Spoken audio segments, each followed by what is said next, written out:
Hi, I'm Mark Engel with Association Management Center, and I have the privilege of studying association governance. Associations and association professionals play an integral part in transforming society. Think of our missions that we advance, from supporting nurses who serve children with cancer to advancing supply chain management. Associations touch every life, every day, in every way.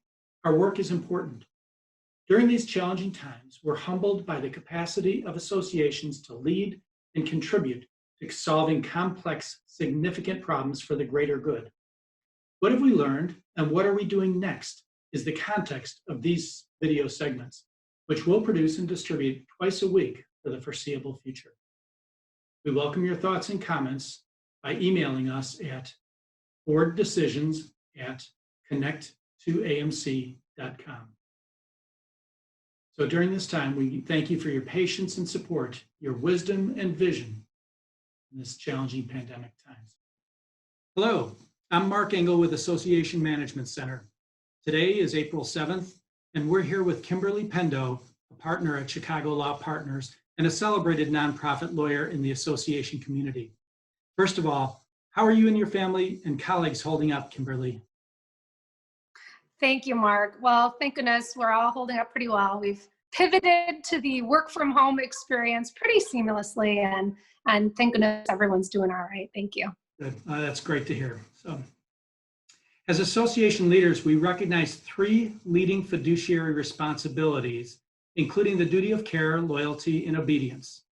The duty of care is especially of interest in times of urgency, as we don't have the time to fully investigate issues and options. Thus, key decisions are made in a more heated environment, if you will. So we're here to discuss what duty of care means when time constraints necessitate a sense of urgency to making decisions for associations. Hopefully, most of our boards are advancing decisions in a thoughtful, low urgency decision environment. But what does the duty of care look like in a normal environment? And how does that contrast to the current environment, which is highly charged with a sense of urgency? That's a great question, Mark. So typically the duty of care requires thoughtfulness, right? That we're prepared for meetings, that we come having investigated the questions before the board, sort of doing our due diligence. That's what the duty of care is all about.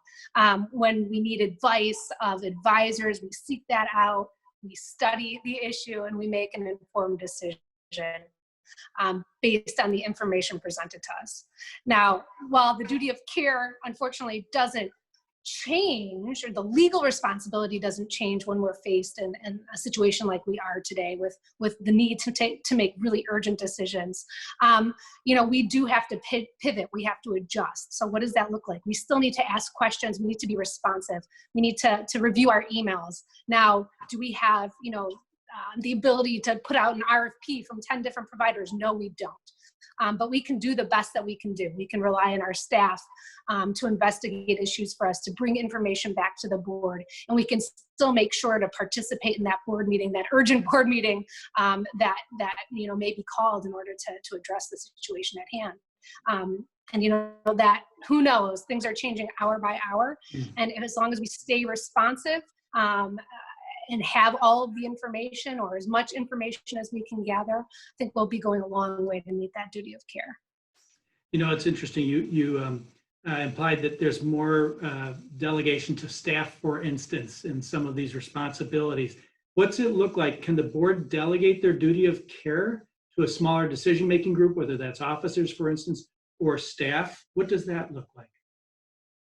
So you can never delegate your duty of care. However, you can delegate to a smaller subset of the board or to staff to investigate the issue, and you can rely on the advice and the information that that smaller subset of the board or the staff brings back to the full board of directors. Or you can authorize a subset of the board of directors to investigate an issue and to make a decision and to take action on that issue.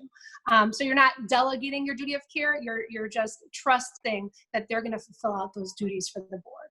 Okay, so delegating the authority to make the decision and to enact it is something they can do, but they are still constrained with that duty of care ultimately. There are certain things that the board of directors, certain decisions that the board of directors can't delegate. can't delegate even to a subset of the board. So they're more fundamental decisions, like a decision to merge with another organization or to dissolve or distribute assets. That would have to be the full board. Okay. But for the most part, you can.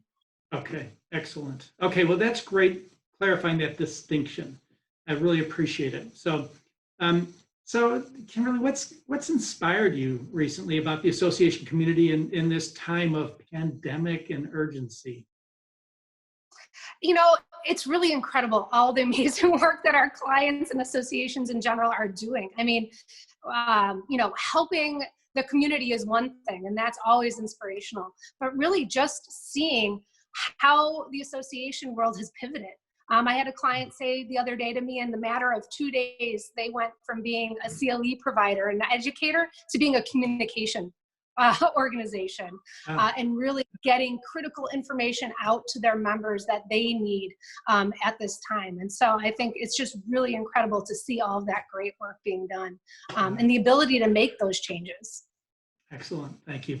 Well, I always have a pleasure learning from you and sharing with you in governance. So thank you for contributing to this time. Appreciate it. Best to you and your family and colleagues. Thank you, Mark. To you too. Thank you.